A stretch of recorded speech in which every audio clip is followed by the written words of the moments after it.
Hello, I'm Daniel. I'm going to give a talk from the 37 Practices of a Bodhisattva today. I'm going to recite this verse and then I'm going to comment on it. This is a text that I really like and I think it can have a lot of meaning for us. So this is the verse called Giving Up Your Home from the 37 Practices of a Bodhisattva. It is, toward friends, attachment rages like a river. Toward enemies, hatred blazes like a fire.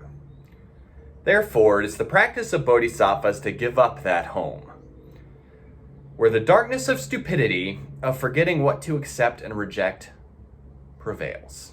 So first of all,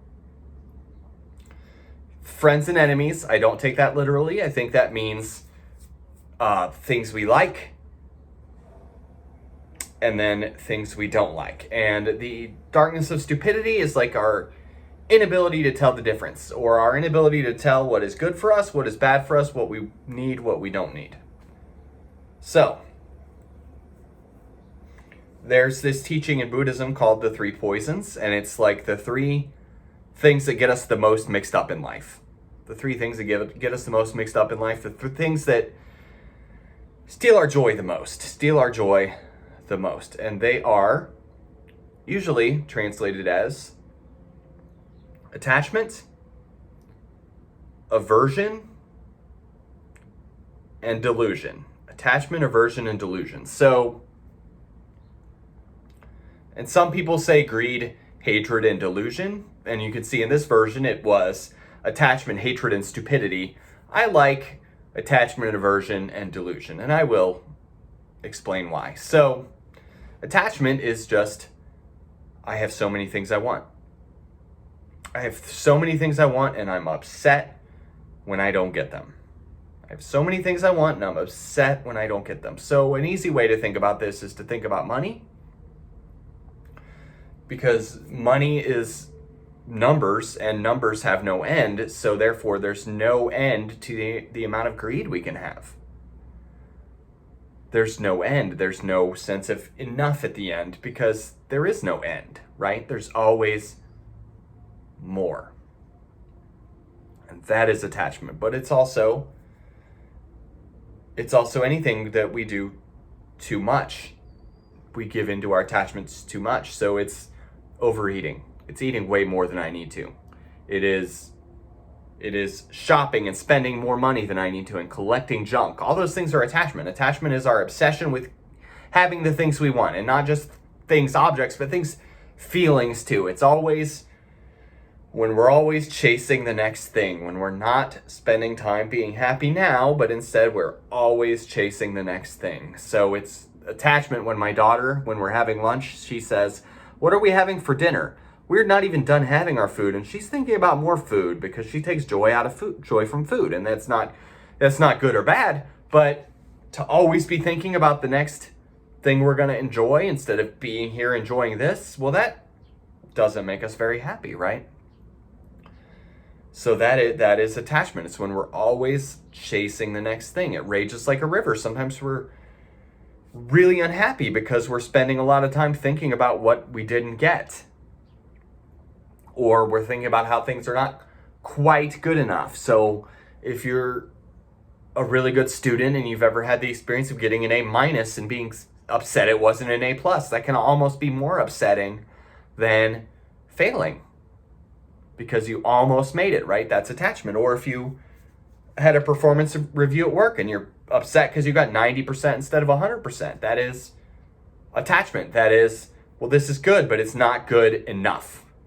I want more. Attachment always wants more no matter what. Attachment is never, ever, ever satisfied. It is the person who goes to the casino and doesn't leave when they're winning. That is attachment. You should leave when you're winning. You should take the win and leave because eventually you're going to lose. That is attachment. Attachment is when we can't make that decision to walk away when we're ahead. It's when we can't be satisfied with what we have, and instead we're thinking about what we wish we had, because the truth is that we could always have more, right? So it's that lack of acceptance for life circumstance.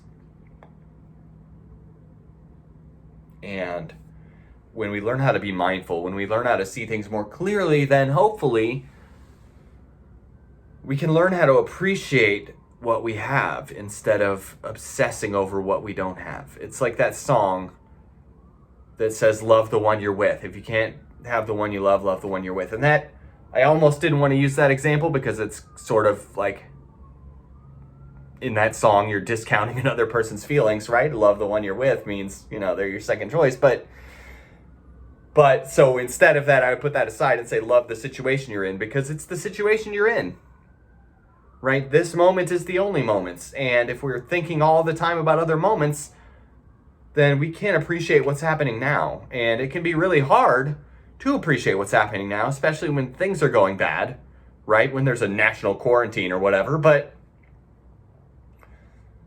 there are always good things to look for. We just have to pay attention and learn to look for them. Learn to look for them. So that is attachment. And the second verse is about aversion. Toward enemies, hatred blazes like fire. And I like the word aversion over the word hatred because I think this is broad. And hatred really is narrow. Hatred is, I hate it when I stub my toe, or I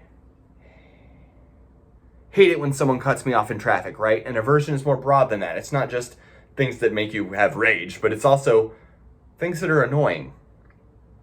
Things that are annoying. Or, and this is a big one for me, things that are a little bit uncomfortable. That's aversion as well.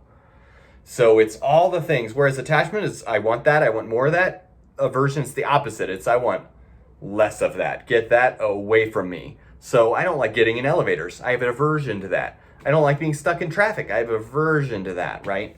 And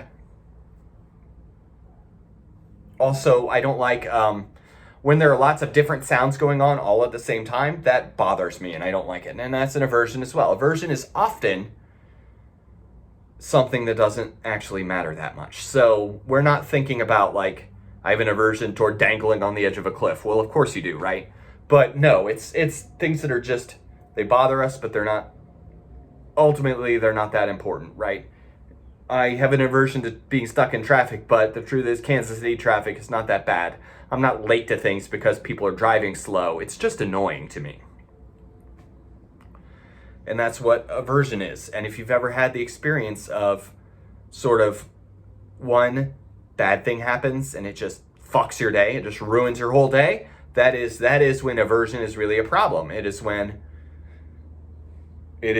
we really are carrying that around and we're really letting it get to us. It is, so in a sense,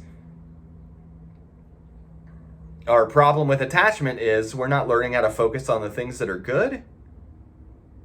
And our problem with aversion is we're learning to focus way too hard on the things that are bad. So when just one thing goes wrong and everything else goes right, well, we're not thinking about everything that went right? We're thinking about that one thing that went wrong, and we're thinking, why, right?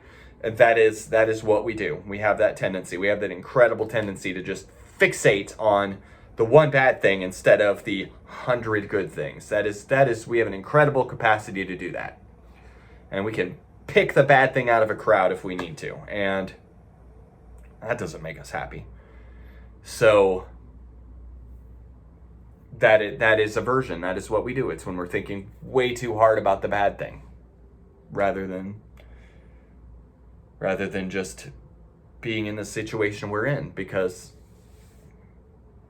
it is the situation we're in. There's gonna be bad things. Things are gonna go bad sometimes. And also things will go good sometimes. And sometimes we'll have what we want, but not exactly everything perfect. And perfectionism is a real problem for us sometimes. Therefore, it is the practice of bodhisattvas to give up that home. I don't take that literally. We're not giving up our home, although some could take that literally. I wouldn't. I would say that the home is our, our obsession with these two things. Our obsession with getting what we want, not getting what we don't want. Our obsession is our home. We identify so hard with our likes and dislikes, with what we love and what we hate. We identify and we take those and we think of those as who we are, and those aren't who we are. Those aren't who we are. You're not an angry person. You're a person who has an experience of anger sometimes. That's not who you are. You're not a person who loves you're not an ice cream lover. You're a person who loves ice cream. I think our language is very powerful here. We identify with our likes and dislikes and we make them who we are, but they're not who we are. They're not who we are. And so what I want to suggest is that we try to learn how to hold on loosely to all of these things, to all the labels, all the judgments, all the things we love and hate. Hold on a little bit more loosely. And we want to try to learn how to tell ourselves when things are going bad instead of, oh, why is this happening to me? Instead, what we want to learn how to ask is, okay, right now it's like this. How can I make it better? Right now it's like this. How can I make it better? And that's not to suggest that one day you'll be at a point where you stub your toe and you say, oh, pain has entered my body. Right now it's like this. How can it be better, right? But there are situations where we can do that. And if we're really diligent in our meditation practice, if we just really are reflective and we're really learning how to be more mindful in our lives, then we can make those moments come up more where we're not sleepwalking, where we're not just doing things, but where something comes up and we have a strong emotional feeling about it not being the way we want, and we have a moment where we say, well, wait, is this that important? Is this that important? If we can have that moment, that is really powerful. Because the truth is, in life, a lot of the time, we're sleepwalking. We're just doing things, and things are happening, and that's it. And we're not really that good at reflecting. And the truth is that when you're obsessed with getting more things, when you're obsessed with what you want, when you're obsessed with pushing things away, when you're sleepwalking through life and you're not thinking very clearly and you're not asking yourself questions like, is this that important? It's really easy for people to sell you stuff. I think we've seen that again and again in life, right? It's really easy for people to sell you stuff. It's really easy for people to manipulate you because you're spending so much time just feeling unfulfilled. And the truth is, most of the time, we have enough and things are okay. Most of the time, not always. It's really hard to be happy when you're starving, right? Or when you don't have a place to live. But once a baseline set of needs are met, I think our contentment comes from within us and not so much from our outer world. And I think that's why a lot of people,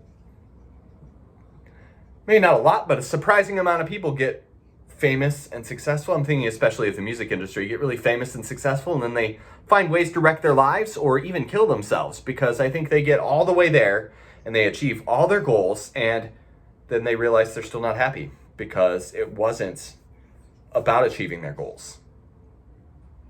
It wasn't about being on stage in front of 1 million people or being loved by millions, right? It's about just being okay with yourself. It's about loving yourself more than it is about finding the love of other people. It's about loving yourself more than it is about accumulating wealth. And I think that we need to remember that. And then where the darkness of stupidity, forgetting to accept and reject prevails. That is what I call ignorance. And you can see here, they call it stupidity, and I think that's okay, but I call it ignorance or delusion. Actually, I call it delusion. Delusion's even better than ignorance, but it is when we don't know the difference between what we want and we don't want. We think we really want something and then we get it and it's really not that great. And we really should have known it wasn't that great. So it's ignorance, it's delusion when we ignore red flags. Like a relationship, if there's someone you really want to be in a relationship with and you ignore red flags. It's also delusion when we make excuses. So I know that I should eat more vegetables and less chips, right? I know I'm going to be healthier. I'm going to feel better. Well, that's it. I'm going to be healthier and feel better, right? but I want the chips, right? So my mind figures out how to trick me into making excuses to eat the chips and throw away the vegetables. Our minds are really good at making excuses, and that is delusion. When we think, oh, well, I'll just have a few chips, right? I'll just have a few and it'll be okay. And that's not to say it's not okay to eat chips. It is, but I want to bring mindfulness to that and just know when I'm making that decision to indulge rather than just sleepwalking through it, just doing it and sort of tricking myself and not knowing I'm tricking myself. That's what we're called to do in this path. It is stop deceiving yourself. It is be honest with others, but also learn how to be honest with yourself and just know, oh, well, I'm doing this because I want to, and I know I shouldn't, and I know this isn't the best choice, but I'm doing it anyway. And at least having enough reflection to say that to yourself instead of just doing it and never thinking about it. I think that in itself is helpful because we should be able to choose when to indulge and when to not indulge rather than just on autopilot indulging when I feel like it and not indulging when I don't feel like it, but rather to just make those choices, I think is really important and really powerful. And a lot of the time we're on autopilot and we're not making any choices at all, but we're just doing things. We're just consuming, or we're just running away from situations also because they feel uncomfortable, and we don't stop to ask ourselves, well, why is this uncomfortable? If you've ever met a person and you like immediately something about them rubs you the wrong way, and then you're just mean to them. Have you ever had that experience? You're just mean to them or you just avoid them. And we do that sometimes without just reflecting, well, why does this person make me feel weird, right? What is in this situation that is making me feel this way? And sometimes it's nothing and there's no reason, and sometimes there's a reason, and the reason is bullshit, right? And then other times there's a good reason, but all those things can come into play. But a lot of times we don't even reflect about that. We don't think, why is this happening? Why am I having this reaction? But we should. We should be mindful all the time. So we should be thinking, why am I having this reaction? Instead of just going. Because a lot of the time that's what we do. We just go and we just do things, and then things happen and we're just on autopilot. And I feel that doesn't serve us very well. So that's what we're talking about here with delusion. It is just making excuses, convincing ourselves doing the wrong thing is okay,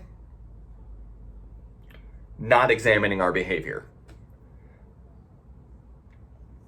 Also, sometimes we have this capacity to sort of convince ourselves, to sort of help ourselves forget that other people are people and have needs and wants and desires just like we do, and rights just like we do. And we don't use those words. We don't think, well, that's not a person, so I don't care about them. But we do figure out ways to do bad things to people and feel okay about it.